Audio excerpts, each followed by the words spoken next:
Bonjour et bienvenue dans notre temps, dans ce programme « Pasteur, j'ai une question ».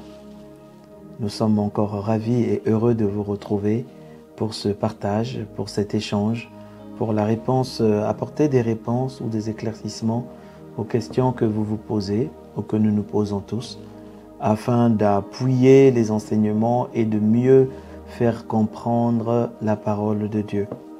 Alors sans plus tarder, nous allons incliner nos têtes, nous allons recommander ce temps entre les mains du Seigneur, afin que le Saint-Esprit seul nous conduise dans les réponses apportées, dans les questions que nous avons et dans l'éclaircissement dont nous avons besoin. Inclinons la tête et rendons grâce à Dieu. Seigneur, nous te disons merci car tu es Dieu et tu es roi. Tu es l'esprit de sagesse, l'esprit d'intelligence et l'esprit de révélation. Ô Esprit de Dieu, merci parce que tu es présent au milieu de nous pour glorifier encore en ce jour le Seigneur Jésus-Christ. Merci parce que toi qui as permis que nous nous retrouvions encore ce matin dans ce programme, nous voulons te recommander toutes choses. Tendre Père, glorifie Jésus-Christ, ouvre l'intelligence. Comme la Bible dit, tu ouvras l'intelligence aux disciples et tu ouvras l'intelligence de Lydie, afin qu'ils comprennent les choses du royaume. Seigneur, nous te supplions, ouvre notre intelligence afin que nous puissions comprendre les choses du royaume. Nous avons besoin de toi, nous crions vers toi, Seigneur. Aide-nous dans le nom puissant de Jésus le Christ. Amen. Alors une fois de plus, bonjour, bonsoir, bon après-midi, en fonction de là où vous nous suivez, en direct ou en rediffusé. Nous sommes heureux de vous recevoir encore dans cette capsule. Pasteur, j'ai une question, afin d'apporter des réponses selon comment l'Esprit nous conduira. Nous bénissons le Seigneur pour toutes les questions que nous avons reçues et que nous continuons à recevoir. Nous avons sélectionné des questions, je ne vais pas dire des questions pertinentes, toutes les questions sont pertinentes, mais des questions qui se rapprochent à peu près de celles que plusieurs personnes posent. Nous avons regroupé ces questions et nous avons fait une sélection de quelques questions que nous allons partager avec vous dans les 30 prochaines minutes que nous avons ensemble à passer. Nous bénissons Dieu pour vos pasteurs, nous bénissons Dieu pour vos églises, nous bénissons Dieu pour votre fidélité déjà au programme à l'écoute de la parole et aussi à ce programme, Pasteur, j'ai une question. Nous rendons grâce à Dieu, nous avons eu beaucoup de témoignages. Prochainement, peut-être que nous allons faire une petite session où nous allons lire les témoignages des personnes qui écrivent pour rendre gloire à Dieu pour tout ce que le Seigneur fait au travers de sa parole. Alors aujourd'hui, nous bénissons le Seigneur parce qu'il nous permet de rentrer dans notre capsule, dans cet épisode 6 de la capsule « Pasteur, j'ai une question ». Nous allons répondre aux questions que vous nous posez parce que le but, ce n'est pas seulement d'écouter, mais c'est de comprendre. C'est écouter et comprendre. Vous devez comprendre la parole de Dieu. Nous devons tous comprendre la parole de Dieu afin d'en saisir les mystères et de pouvoir vivre les réalités de la parole. La Bible dit la parole s'est faite chair. Donc notre parole doit devenir chair au-dedans de nous. Et pour cela, nous avons besoin de la comprendre. Alors sans plus tarder, la première question nous vient du frère Fred T. T, c'est son nom de famille qui commence par T. Bonjour pasteur et merci pour vos enseignements. Gloire à Dieu. Merci pour cette phrase. Si vous changez vos pensées, vous ne pécherez plus.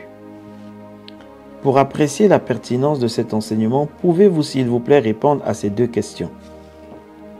Celui qui demande pardon à Dieu pour ses péchés fait quoi alors? Et qu'est-ce qu'il risque? Quelles sont les conséquences de cette façon de concevoir et pratiquer la repentance? Le fait de demander pardon à Dieu. Bon, cette question, elle est assez complexe. Celui qui demande pardon à Dieu pour ses péchés fait quoi alors? Bon, déjà la Bible nous enseigne à ne pas pécher. Nous ne devons pas pécher. La Bible est claire. Donc, si nous ne péchons pas, nous n'avons pas besoin de demander pardon. Mais celui qui dit qu'il n'a pas péché, la Bible dit qu'il est menteur. Le livre de 1 Jean chapitre 2 verset 1 nous dit Mes petits-enfants, vous voilà pourquoi il parle petits-enfants, parce que c'est encore des petits-enfants qui pêchent. À partir d'un certain moment, on est affranchi du péché et à cause de la mentalité de Christ en nous. Mais la Bible dit, mes petits-enfants, je vous écris ces choses afin que vous ne péchiez point. C'est-à-dire que le Seigneur veut qu'on ne pêche pas déjà. Et si quelqu'un a péché, nous avons un avocat auprès du Père, Jésus-Christ le juste. Il est lui-même une victime expiatoire pour nos péchés, non seulement pour les nôtres, mais aussi pour ceux du monde entier. Alors, s'il nous arrive de pécher, d'abord, nous devons, la première chose, reconnaître que nous avons, ce n'est pas notre nature, mais nous avons un avocat auprès du Seigneur qui est Jésus-Christ le juste, qui intercède pour nous afin que le pardon nous soit toujours donné. Donc, nous devons être conscients du pardon de Dieu. La première chose, c'est ça. Nous disons que le Seigneur nous a pardonné pour les péchés d'hier, aujourd'hui et de demain, mais nous ne sommes pas conscients du pardon de Dieu parce qu'au-dedans de nous, il existe toujours ce combat entre le mérite et les sanctions. Donc, quand nous péchons, nous nous attendons plus à une sanction qu'à un pardon. Et surtout, nous disons aux gens que finalement, tu fais exprès parce que tu continues. Il y a des choses sur lesquelles qui sont dues à des oppressions, à des pièges de l'ennemi. Bref, il y en a beaucoup. Mais qu'à cela ne tienne, pour revenir sur la question du pardon, lorsque nous venons devant Dieu, le pardon pour nous devrait plutôt être considéré comme un regret profond de ce que nous avons fait. Un regret de notre attitude. La Bible déclare dans le Proverbe 28, versets 13 à 14, « Celui qui cache ses transgressions, qui cache ses péchés, ne prospère pas, mais celui qui les avoue et les délaisse obtient miséricorde. » Et dans le livre de 1 Jean, chapitre 1, verset 8, la Bible dit, « Si nous disons que nous n'avons pas péché, nous nous séduisons nous-mêmes. » C'est-à-dire qu'on pêche tellement. Parce que nous n'avons pas eu le temps de parler encore de ce qu'on appelle la classification du péché. La conscience du péché qui nous emmène à la classification du péché. Mais l'homme a classé le péché en plusieurs catégories. Quand c'est tel péché, il est plus fort si vous volez à votre père ou à votre mère, vous vous sentez mal que si vous grillez un feu rouge. Mais pour Dieu, tout ça, c'est un péché. Il n'y a que deux péchés qui ont été traités différemment. Il y a le blasphème contre le Saint-Esprit qui conduit à la mort et il y a le péché de l'impudicité parce que vous péchez aussi contre votre propre corps. Sinon, pour Dieu, tous les péchés restent les péchés et c'est nous qui les avons classifiés. Donc, les hommes pêchent souvent même sans se rendre compte, sans le savoir. Voilà pourquoi le verset 9 de 1 Jean 1 dit « Si nous confessons nos péchés », confessons veut dire homologeo en grec, qui veut dire reconnaître et accepter que nous avons mal fait, accepter que nous avons tort. Il dit, si nous confessons nos péchés, il est fidèle et juste pour nous les pardonner. Donc lorsqu'on vient devant le Seigneur, quand on a mal fait, on reconnaît qu'on a mal fait, on le lui dit. Et la Bible dit que il est juste, il est fidèle pour nous pardonner et pour nous purifier de toute iniquité, purifier de tout ce qui pourrait avoir créé, que le péché a pu créer et nous emmener à changer notre système de pensée. Alors, nous devons comprendre que le pardon est une attitude de regret. Notre pardon est plus dans le regard de notre cœur si vraiment nous regrettons et que nous voulons délaisser ces pratiques ou ces choses. Dieu le voit. Vous avez posé une autre question. Vous avez dit quelles sont les conséquences du péché pour celui qui continue à le pratiquer. Merci d'avance pour vos réponses. Bon, 1. Si vous continuez à pratiquer le péché, ma première question est de me demander si vous êtes vraiment né de nouveau. Parce que lorsqu'on est né de nouveau, le remords, le Saint-Esprit va vous secouer de l'intérieur, va vous mettre mal à l'aise. C'est que vous allez pécher aujourd'hui, la douleur que vous allez ressentir va vous pousser à arrêter, va dire bon, je ne veux plus ça. Je veux plus. Et à crier Dieu pour que ces passions, ces choses de la chair vous quittent. Donc si vous péchez, vous vivez dans le péché et vous êtes content de ce péché, c'est à se demander si vous êtes vraiment né de nouveau. La deuxième chose, c'est que vous devez savoir, c'est que le péché ouvre les portes au diable. Le péché permet au diable de vous attaquer. Le péché, c'est comme si vous allez jouer dans son terrain à lui. On est en pleine guerre et vous allez vous retrouver dans le camp ennemi. Il vous voulut donner le droit de vous attaquer et de vous faire mal dans cette vie terrestre où nous sommes. Il faut aussi ne pas savoir, troisième chose, que le péché gangrène, le péché tue, le péché grandit. Au début, c'est un petit truc. Demain, ça devient plus grand. Après, ça devient une habitude. Après, on ne s'en rend même plus compte, ça nous fait plus mal, on est vacciné. Or, le péché grandit, grandit. Et son objectif final, c'est de nous détruire, de nous éloigner de Dieu. Et d'un jour de nous pousser à rejeter le Seigneur et à repartir totalement dans notre ancienne vie. Que cela ne soit pas votre partage. Mais c'est le péché, parce que le péché, le péché conduit à la mort, la Bible dit. La mort, quoi, la mort spirituelle. Vous ne devez pas aussi oublier le livre d'Ésaïe, on peut dire 104 point, le livre d'Ésaïe 59, le verset 1 nous dit: non, la main de l'Éternel n'est pas trop courte pour sauver, ni son oreille trop dure pour entendre. Mais ce sont vos crimes, ce sont vos péchés qui mettent une séparation entre vous et votre Dieu. Ce sont vos péchés qui vous cachent sa face et l'empêchent de vous écouter. Vous voyez, c'est que nos péchés, en vivant dans le péché, nous nous éloignons de Dieu. Nous empêchons Dieu de nous bénir. Nous empêchons Dieu de déployer pleinement et librement tout son plan qu'il y a dans de nous. Parce que nos péchés nous éloignent de lui. N'oubliez pas, lorsque Adam a péché, la première chose qu'il a fait, c'est qu'il a fui, il allait se cacher. Le péché a cette réaction. Quand vous voyez un frère ou une sœur qui ne vient plus à l'église, qui vraiment était zélé, souvent il a un problème. Il a un problème à cause de ça, il fouille, il se cache. Et le diable va vous dire, bon, comme j'ai fait ça, le mieux c'est que tu restes d'abord dans ton coin et que tu travailles sur toi. Non. Revenez à l'église, criez à Dieu, le Seigneur est là et bon pour vous sauver. Mais plus vous péchez, plus vous vous éloignerez du Seigneur. Il ne faut pas oublier aussi que le péché, au 5e point, il tue notre foi. Parce que notre conscience nous reproche. Le péché crée le doute au-dedans de nous. Le péché crée le doute. Vous devancez un enseignement qui va arriver certainement dans quelques semaines, mais le péché crée le doute au-dedans de nous. Le péché nous empêche à avoir une foi ferme parce que notre propre conscience nous condamne. Donc, si vous vivez dans le péché, vous vous exposez vraiment à avoir une vie qui va aller de décadence en décadence. Je vais passer sur la deuxième question de Danny Blo. Bonjour pasteur, j'aimerais savoir qu'est-ce qu'être dans le repos de Dieu.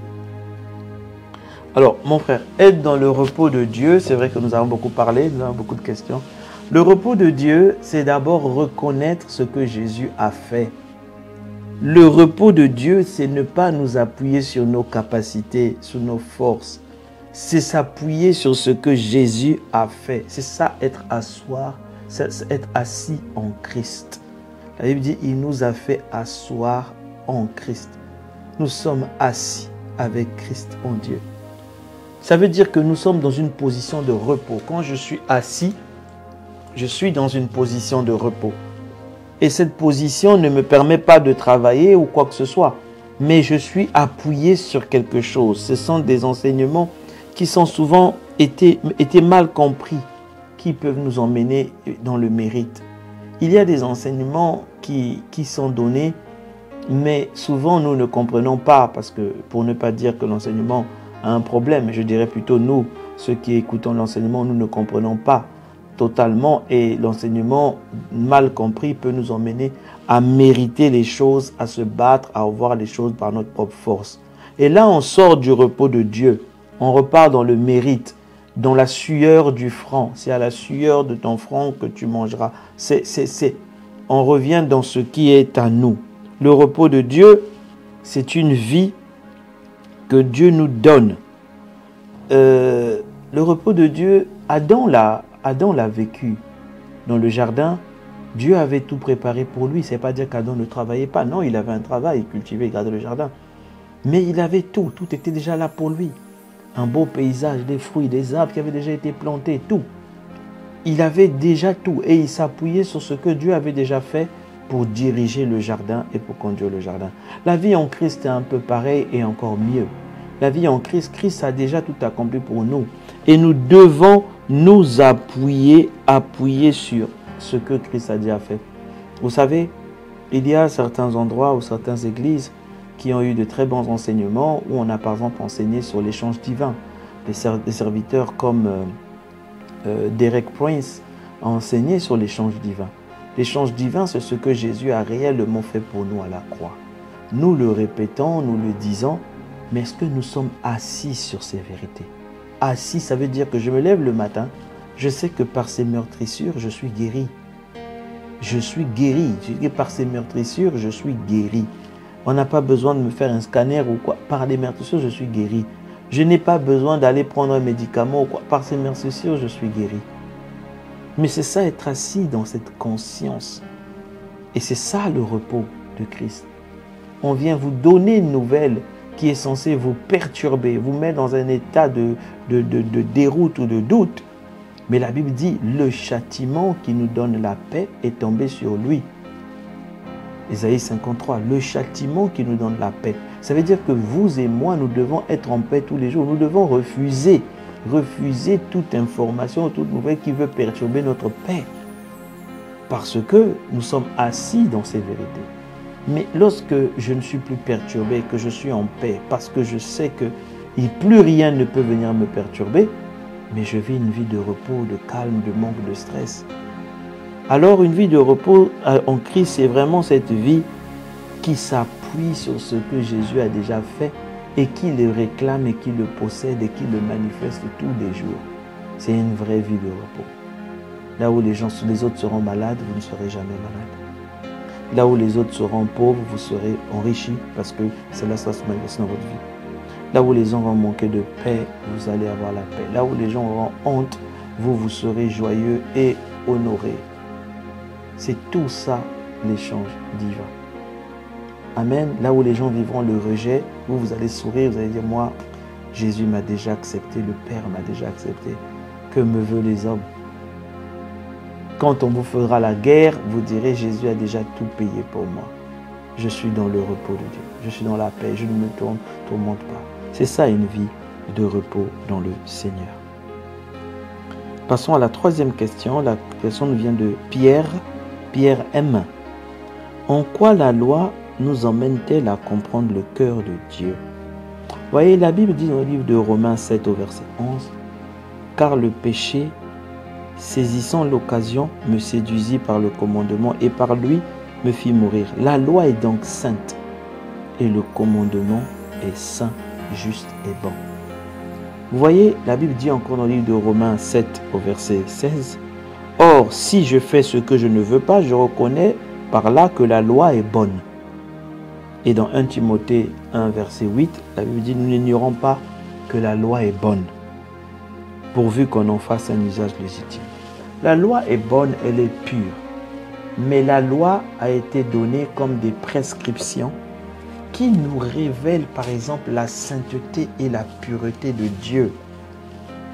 La droiture de Dieu, le cœur de Dieu qui ne ment pas, qui ne vole pas, qui ne prend pas plaisir à ceci, à cela. Ce sont des règles de droiture, de pureté, de sainteté. Or, la Bible dit que Dieu ne nous a pas donné ça pour que nous les pratiquions, pour que nous devenions purs et saints comme lui. Il nous montre comment il est. Donc, au travers de la lecture de la loi, on peut définir la pureté de Dieu. On peut voir. Mais il nous donne afin de nous dire que vous ne pouvez pas vous sauver par vous-même. Parce que si vous voulez devenir comme des dieux, n'oubliez pas que Satan avait dit par la bouche du serpent à Ève, vos yeux vous s'ouvrirez, vous serez comme Dieu. Si vous voulez devenir comme Dieu, alors appliquez tous ces commandements de sainteté et de pureté. Vous n'y arriverez jamais. Vous ne pouvez pas vous sauver vous-même. Voilà pourquoi la Bible dit dans le livre de Romains 3, 19, « Or nous savons que tout ce que dit la loi, elle le dit pour ceux qui sont sous la loi, afin que toute bouche soit fermée et que le monde soit reconnu coupable devant Dieu. Par là, le Seigneur veut nous dire que personne ne peut être justifié. La loi nous montre qu'il est impossible pour nous d'être justifiés par nous-mêmes, atteindre la pureté de Dieu. Et même quand Dieu donne la loi, il la donne de manière diluée. Parce que Jésus vient nous expliquer. Plus tard dans le livre de Matthieu 5, il dit, Matthieu 5 ou Matthieu 6, la Bible dit que Jésus dit, la loi vous dit, tu ne convoiteras pas. Tu ne commettras point d'adultère. Mais Jésus dit que là, ça a été dilué. La vraie loi, si vous voulez être comme Dieu, la Bible dit, celui qui seulement tu as pensé, tu as déjà péché. C'est que Dieu ne pense même pas le mal. Il ne pense même pas péché. Il ne pense même pas pureté. Vous voyez? Donc même la loi qui a été ramenée à tu ne convoiteras pas d'adultère a été diluée devant la pureté du cœur de Dieu qui ne pense même pas pécher. Il ne pense même pas. Donc c'est ça, en regardant bien la loi, on découvre la pureté de Dieu, la droiture de Dieu, la fidélité de Dieu. La question 4, bon, c'est une question que plusieurs personnes posent. Bonjour pasteur, à quand l'ouverture de l'église afin de nous permettre de communier en présentiel? Je rends grâce à Dieu, ne vous inquiétez pas, c'est pour bientôt. Ce n'est pas une course, nous travaillons afin que au moment de l'ouverture, vous soyez bien reçus dans une grande salle, dans une belle salle, dans une salle avec les conditions comme le Seigneur nous l'a toujours appris à faire, pour que vous soyez bien reçus. Et nous travaillons dessus. Et ce n'est pas la course. Vous voyez, une église, quand elle n'ouvre pas pour rester 1 an, 2 ans, 5 ans, non. Elle ouvre pour rester 30 ans, 40 ans, 50 ans, et même jusqu'au retour de Jésus-Christ. Alors il faut que les bases soient solides. Et voilà pourquoi je vous demanderai à toutes vous tous qui priez et qui demandez à quand la salle, à quand l'ouverture pour communion en présentiel, je vous demanderai de nous soutenir dans la prière, de soutenir cette démarche, cette œuvre, ce pas d'ouverture à tout le monde dans la prière. Parce que le but, ce n'est pas que d'ouvrir au Congo-Brazzaville, mais c'est d'ouvrir partout dans tous les pays en fonction de la vision que Dieu nous a donnée. Alors, nous comptons sur vos prières. Priez pour nous et très bientôt, on vous l'annoncera. L'église existe déjà, elle a été créée, mais elle est en train de se préparer à vous recevoir par la grâce de Dieu, avec l'aide du Saint-Esprit. Alors, la prochaine question vient de... Je ne sais pas si c'est la sœur ou le frère, c'est Océane Profonde N. Bonjour pasteur, j'ai suivi votre vidéo sur les sectes. J'aimerais savoir, est-il juste de rentrer dans une secte pour sauver les âmes perdues? Jésus n'est-il pas venu pour libérer les captifs? Je vous dirais non. N'allez pas dans le camp de l'ennemi. Vous êtes la lumière. La lumière éclaire sans aller se souiller. Éclairez de là où vous êtes. N'oubliez pas ce que la Bible dit dans le livre de Jean 15 au verset 16. Jésus a dit, c'est pas vous qui m'avez choisi, mais moi je vous ai choisi. Et je vous ai établi afin que vous alliez et que vous portez du fruit. Ça veut dire que c'est le Seigneur qui nous attire en premier. Ce n'est pas à nous d'aller là-bas. Nous allons, il a dit, aller partout dans le monde. Le monde, ce sont les systèmes de pensée, c'est les groupes d'influence, c'est les personnes, mais ce ne sont pas des sectes. Les sectes, c'est carrément aller, ça c'est comme dire aller dans les ténèbres, aller en enfer sauver les âmes. Non, non, non. De là où nous allons, nous sommes sur la terre, partout sur la terre, nous parlons de la parole de Dieu. Et que celui qui écoute, celui qui a des oreilles écoute et viendra. Parce que le cœur, c'est Dieu qui le prépare. Souvenez-vous quand l'apôtre Paul a voulu aller en Europe, il a voulu aller en Asie. La Bible dit l'esprit de Jésus, l'esprit de celui qui sauve, du Yeshua, nous a empêchés. Il a dit, la nuit, je dormais et j'ai vu en songe un Macédonien qui appelait Paul. Paul, viens nous sauver. Il dit, j'ai compris que le Seigneur nous appelait à tel endroit. Vous voyez, il faut que Dieu prépare d'abord les âmes afin que vous puissiez aller là-bas. Voilà pourquoi dans le travail d'évangélisation, il y a d'abord un grand travail de préparation, de prière en amont pour que Dieu nous conduise là où nous devons aller. Amen. Donc, ce n'est pas important d'aller entendre une secte. Brillez de là où vous allez. Je vous rassure que ceux qui sont dans les sectes se rapprocheront de vous pour vous dire « On veut votre Dieu. On veut être comme vous. On veut sortir des douleurs ou des régimes de souffrance pour lesquels nous avons signé dans le passé. » Voilà ce que je peux vous dire. Question de Madame, de la sœur Anela P. Bonjour pasteur. Bon, c'est une très longue question. Je pense que après cette question, on va être obligé de nous arrêter. Elle est longue. Donc la sœur Anela nous dit bonjour pasteur. Encore merci pour la qualité des enseignements. À Dieu soit la gloire. C'est le Seigneur qui nous donne par son aide et son soutien d'enseigner ou de recevoir la parole comme il fait. Donc c'est vraiment à Dieu que revient la gloire pour les enseignements que nous tous. Vous savez, je suis autant enseigné que vous quand le Seigneur parle. L'avantage pour moi, c'est que souvent, il m'enseigne, après je le redis. Donc je gagne doublement. C'est ça mon avantage. Mais je suis aussi enseigné comme vous lorsque le Seigneur parle. J'ai quelques questions liées à la grâce, au repos et à la miséricorde. Première question. J'aimerais savoir si Dieu a tout fait pour nous. Que devrions-nous faire concrètement en termes d'habitude? Devons-nous croiser les bras et ne rien faire? Est-ce cela le repos? Alors, je répondrai, que devrions-nous faire en termes d'habitude? Mais faites ce que Dieu vous demande de faire. Par exemple, prier, louer Dieu. La prière, ce n'est pas seulement des requêtes ou des combats ou ceci. La prière, c'est on peut louer Dieu. La Bible dit dans le ciel, les gens louent, ils louent, matin, midi, soir, ils le louent.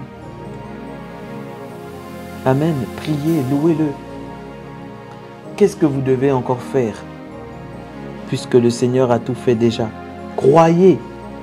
Croyez en Dieu. Croyez en Christ. Croyez que ce qu'il dit s'accomplit. Voilà pourquoi on nous appelle des croyants. Le jour où nous aborderons l'enseignement sur la foi, vous verrez que pistis ne veut pas dire ayez la foi. Ça veut dire croyez. Croyez, c'est un verbe d'action, ce qui veut dire continuer constamment à croire. Ne vous arrêtez pas de croire. Voilà pourquoi on nous appelle des croyants, parce qu'on continue à croire. Ce n'est pas un mot, c'est un verbe qui continue à se faire. Continuez à croire. Travaillez à faire ce qu'il dit de faire. Travaillez. Que devons-nous faire? Vous avez posé comme question. Nous devons rester les bras croisés? Non. Travaillez à ce que Dieu vous demande de faire. Je sais que ce que je dis peut paraître assez bizarre, mais je vais vous donner un exemple. Vous voyez, la vie spirituelle se résume pour moi, le Seigneur m'avait dit, ça se résume à peu près en 4 actions. 4 actions. Vous voulez marcher par l'esprit? Vous voulez vraiment marcher par l'esprit? Vous devez constamment mettre en place ce cycle de 4 questions. La première question, c'est demander. Demandez à Dieu qu'est-ce que vous devez faire. Demandez à Dieu pour chaque chose, pour chaque situation, par la prière. Demandez à Dieu. David posait la question, monterai-je, monterai-je pas? Par où monterai-je? Ne vous appuyez pas sur votre propre intelligence. Demandez à Dieu constamment. Vous êtes né de nouveau, il a tout fait. Amen. Vous êtes dans le repos de Dieu. Dites-lui, Seigneur, qu'est-ce que je dois faire? Pour mon travail, qu'est-ce que je dois faire? Pour mon église, qu'est-ce que je dois faire? Pour mes enfants, qu'est-ce que je dois faire? Pour mon foyer, qu'est-ce que je dois faire?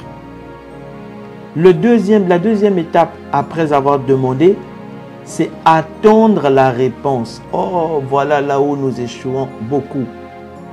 Attendre la réponse. Dans le cycle de vie avec l'esprit, on doit apprendre à attendre les réponses. On ne doit pas être pressé. Souvent, nous faisons preuve de beaucoup de précipitation. Même en tant qu'ancien dans la parole de Dieu, en tant que pasteur, souvent, nous sommes pressés et nous faisons des erreurs monumentales, bien que nous avons demandé à Dieu, mais nous avons été pressés pour aller avec précipitation et on fait des erreurs. Après savoir attendre, il faut maintenant écouter. Parce que vous pouvez attendre et si vous ne savez pas écouter, vous n'allez pas reconnaître. Il a dit, mes brebis entendent et reconnaissent ma voix. C'est-à-dire que vous devez apprendre à écouter Dieu lorsqu'il répond. Et une fois que vous avez écouté, parce qu'il a dit, lorsque vous demandez, on vous donnera. Si vous priez, il vous répondra. Si vous demandez comment je dois faire, il vous dira. Quand vous avez attendu, vous recevrez la réponse. Après avoir écouté ce qu'il a dit, il faut agir. Agir en fonction de ce qu'il a dit. Alors, lorsque vous avez fini d'agir, eh bien, vous recommencez le cycle, vous repartez demander. Même si il vous a parlé en avance, reposez-lui la question. Seigneur, c'est bien toi qui m'as dit de faire ceci, de faire cela. Donc, le cycle, c'est vraiment celui-là. Demander, attendre, écouter et agir. Demander, attendre, écouter et agir. C'est ça le cycle. Même dans le repos en Christ, demandez-lui ce qu'il faut faire. Attendez sa réponse. Écoutez ce qu'il a à dire et agissez en fonction de ce qu'il vous a dit. Vous le faites. Écoutez-moi bien aujourd'hui. Vous le faites. Vous serez toujours au sommet. Tout ce que vous allez faire va réussir et dans tous les domaines de votre vie. Vous avez dit alors, quoi comme habitude, je vous l'ai dit, c'est mener ses habitudes, prier, croire, travailler à faire ce qu'il vous dit, demander, attendre, écouter et agir. Vous avez rajouté la deuxième question, c'est pasteur.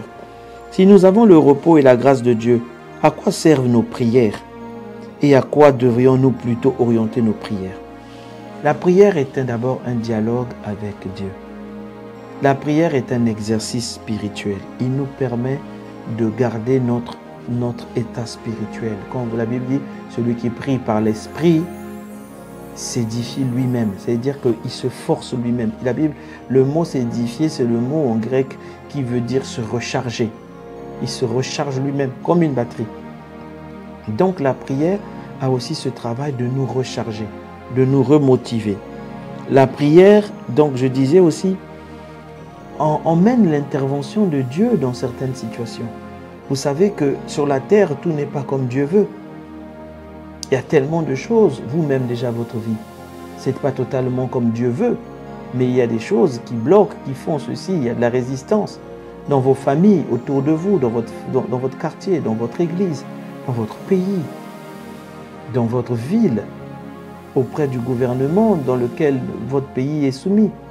Alors vous devez demander à Dieu que ton règne vienne et que ta volonté soit faite sur la terre comme au ciel. Par la prière, vous invitez Dieu à venir rentrer, à venir faire ce qu'il a dit de faire. La prière nous permet aussi de rappeler à Dieu les promesses qu'il nous a données et qui ne sont pas encore réalisées sur la terre. Réalisées dans le ciel en esprit, amen, parce que quand Dieu promet, Dieu le fait, c'est déjà fait, mais il faut que ce soit réalisé sur la terre. N'oubliez pas que même la création nous enseigne ça. Genèse 1, Dieu a créé, il a fait, mais la Bible dit clairement qu'il n'y avait pas de jardin sur la terre. Mais dans le livre de Genèse 2, la Bible dit Dieu planta un jardin en Éden.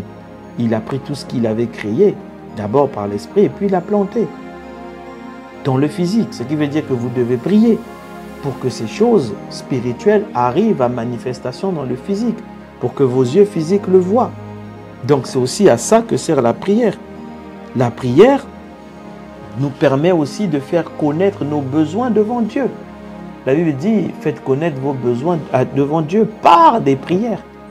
Donc la prière est un moyen de faire connaître nos besoins devant Dieu et de prier en fonction de sa volonté. La Bible dit, si nous prions selon sa volonté, nous savons qu'il nous écoute. Et s'il nous écoute, c'est qu'il nous exauce. Beaucoup de prières ne sont pas priées, ne sont pas faites selon sa volonté, donc beaucoup ne sont pas exaucées. Voilà en gros, et puis vous avez la dernière question que vous avez posée toujours. Pourquoi a-t-on toujours présenté la miséricorde comme étant le pardon? Bon, je vous dirais que pour deux choses, parce qu'on a vu plus le résultat que la racine. Le pardon est ce que nous obtenons lorsque la miséricorde se manifeste. Et parmi les choses que nous obtenons, vous avez maintenant vu avec tous les enseignements dont on parle de la miséricorde qu'elle est bien plus grande. Là où la miséricorde est le cœur de Dieu. Souvent on nous a appris que la miséricorde c'était le pardon parce que c'est ce que nous voyons se manifester. Mais la miséricorde c'est le cœur de Dieu, c'est l'état de Dieu, c'est l'état qui manifeste le pardon. Mais cet état manifeste encore plein d'autres choses, le secours, l'orientation, tout ça. Et le pardon en est l'une de ces manifestations. Mais ça vient d'où? Ça vient du cœur miséricordieux de Dieu.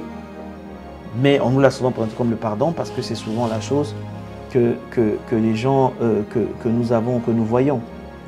Le deuxième point que je voulais dire, pourquoi la miséricorde nous a souvent été présentée comme le pardon. La deuxième chose, c'est la méditation et la recherche de la parole. Vous savez, lorsqu'on ne va pas en profondeur dans ce que le Seigneur a dit, nous allons nous arrêter sur ce qu'on entend. Nous allons nous arrêter sur des expériences. Si quelqu'un a vécu la miséricorde comme étant une expérience, il a eu un pardon de là, il va enseigner ça. Mais si vous ne prenez pas le temps, la Bible dit « allez et apprenez ». Ce que veut dire « je prends plaisir à la miséricorde et non au sacrifice ». Ça veut dire que si vous ne prenez pas le temps d'aller appliquer Osée 6.6 qui parle d'aller et d'apprendre ce que c'est que la miséricorde et que Dieu prend plaisir à la miséricorde, on va s'arrêter à parler de la miséricorde comme pardon. Il faut aller retrouver la miséricorde, chercher la miséricorde, comprendre qu'est-ce que Dieu dit lorsqu'il parle de miséricorde. Ainsi, vous serez capable d'en parler sur plusieurs de ces aspects et pas que sur le pardon. Alors, on va s'arrêter aujourd'hui là. Nous avons déjà dépassé de quelques minutes. Nous allons continuer les autres questions à notre prochaine session. Je rends grâce à Dieu pour les questions que vous posez parce qu'elles sont pertinentes. Elles permettent de faire et d'éclairer ou de détailler un peu plus aussi les enseignements afin de vous permettre de vous asseoir dans la compréhension du repos. La vie de Dieu commence par le repos. L'homme a été créé le 6e jour. Son premier jour sur la terre fut le 7e et c'est le jour du repos. La Bible a dit, Jésus dit, il a tout accompli. Il nous fait rentrer dans une vie de repos. La Bible dit, il nous a fait asseoir avec lui. C'est une position de repos. Alors, entrons dans le repos du Seigneur. C'est une manifestation de sa grâce, de Dieu, de cette faveur imméritée qui nous fait rentrer dans le repos. Amen. Je souhaite que le repos du Seigneur soit vraiment votre partage. Que vous commencez à vivre une vie, non pas en vous battant, mais en commençant par vous appuyer sur ce que Jésus a fait déjà pour vous, sur ce que Jésus a accompli pour vous, et non pas sur ce que vous voulez faire pour Jésus. Si vous voulez valoriser le Seigneur Jésus-Christ, commencez à valoriser ce qu'il a fait pour vous. Et ainsi vous l'honorerez, ainsi vous le louerez dignement et joyeusement. Voilà, que Dieu vous bénisse. Je prie que le Seigneur illumine encore votre intelligence et que ce que vous avez entendu, vous puissiez réellement le mettre en pratique. Tendre Père, merci. Merci pour ce temps. Merci pour ces questions et ces réponses que tu apportes à mon frère, à ma sœur, pour faire asseoir ces enseignements dans leur cœur. Bénis-les, Seigneur. Bénis-nous car nous avons besoin de toi. Bénis, Seigneur Jésus, ta parole dans nos vies qui nous fait du bien. Glorifié sois-tu. Nous te rendons toute la gloire, Seigneur, pour ces temps et pour la suite. Nous bénissons les guérisons qui s'opèrent, nous bénissons les délivrances dans les cœurs qui s'opèrent par ton intervention. Merci, Seigneur Jésus. À toi soit la gloire, à toi soit l'honneur, maintenant et pour les siècles et les siècles. C'est en ton nom que nous avons prié au nom de Jésus. Amen. Que Dieu vous bénisse. Si vous n'avez pas encore donné votre vie à Jésus-Christ, restez avec nous. Faites la prière du salut. À vous qui avez encore des questions, envoyez-nous vos questions. Le Seigneur permettra qu'on y réponde et que le Seigneur vous fasse du bien. À la prochaine.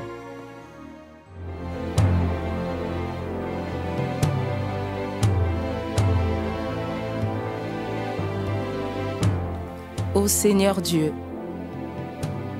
je crois en ton Fils Jésus-Christ. Je crois qu'il est mort pour moi et que Dieu l'a ressuscité d'entre les morts. Je confesse de ma bouche que Jésus-Christ est le Seigneur de ma vie. Dès maintenant et pour toujours. Je donne ma vie à Jésus-Christ dès aujourd'hui et j'ouvre mon cœur par la foi et reçois le salut.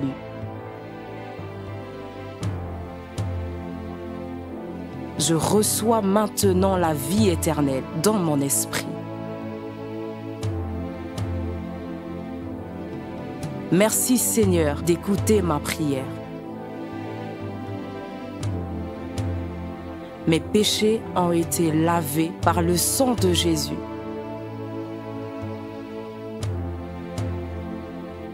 Christ vit maintenant en moi.